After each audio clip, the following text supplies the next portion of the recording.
Alright, today we're going to dig into some of the history behind some of 52's root movements. Let's talk about it. Bloody history, violence is what you gifted me, made me into a monster. Look at what you did to me. Murdered my sister while she was sleeping in the bed. Enslaved my little brother cause a hoodie on his head. You set me on fire. In the relatively recent past, the argument was made that 52 couldn't have come out the prison system because of the knife thing, the razor thing. Today we're going to disprove that statement. Recently, this video right here has been making the rounds, right? As you can see, the brother in the video, he's got body armor on. He's in prison. He has a knife. He's got body armor on his forearms and around his midriff. And in this video right here that I made, me and Ace Johnson from Delta 2 Alpha, when we was first launching the Minister, you'll see that we did the demo of penetration on Bob with body armor in the same place, body armor similar to that the guy had on in the video.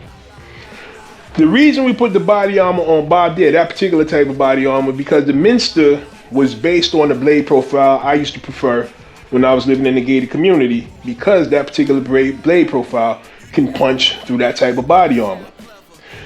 The reason I never spoke about the armor on the forearms is because I figured if I said that, nobody would believe it. So the brother in this video right here has done me a huge favor, and I'm going to explain why. So as I've said before, 52 blocks is the Jeet Kune Do of prison fighting systems, one of which is Jailhouse Rock. Jailhouse Rock's motion is this right here, right?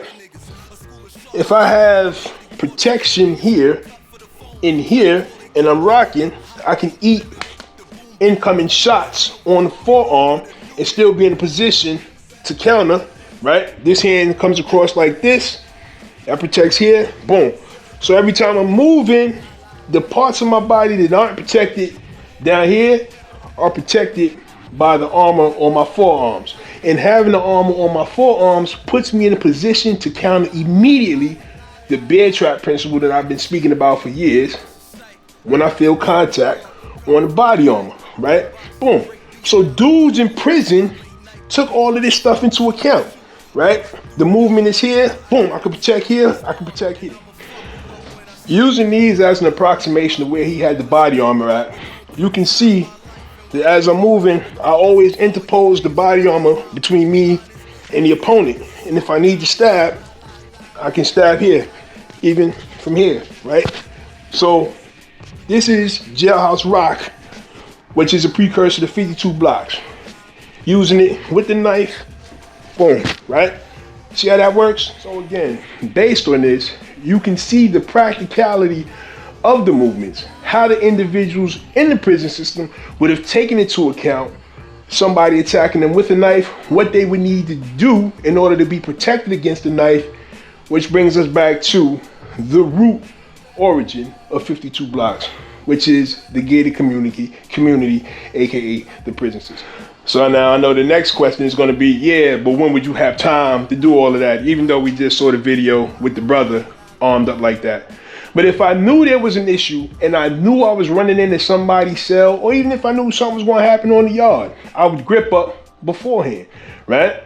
Boom, because I'm anticipating that this person doesn't want something to happen to them, and I'm anticipating that they're armed. So I would grip up if I knew in advance that I was intending to do harm to somebody else. I would already be gripped up. So that answers that question. What does this have to do with 52 blocks? Well, if you missed the series I did on the history of 52 blocks, would be the only reason you asked that question. So I'll go into it a little bit here. Jailhouse Rock, 52 blocks. Jailhouse Rock, 52 blocks. See the same motion, the same rocking motion, boom, and I'm using that same blocking, but now it's in tandem with other blocks. And if I have my knife, boom, it's the same thing, right? Here, I got the fleshy part of the arm toward the opponent. So if he happens to be armed, boom, I take the cut here as opposed to here where the veins and stuff are, right? And I can still get the same counters off that I would if I was still in the gated community and gripped up the way the brother was in the video. Even when using the razor, right, you can see how it will flow right in place, right? Boom, I take the shot here, the razor comes out. Boom, I take the shot here, the razor comes out. Hopefully this provides some insight into the movement of 52 and helps to disprove the lies being told about its prison origins. Also, I hope that you found this entertaining and educational. If you did, drop a comment, let me know what you liked about it. Even if you didn't like it, drop a comment and tell me what you didn't like about it. With that, Shadow 52VTK, like, comment, share, and I will see you on the other side. Harambe.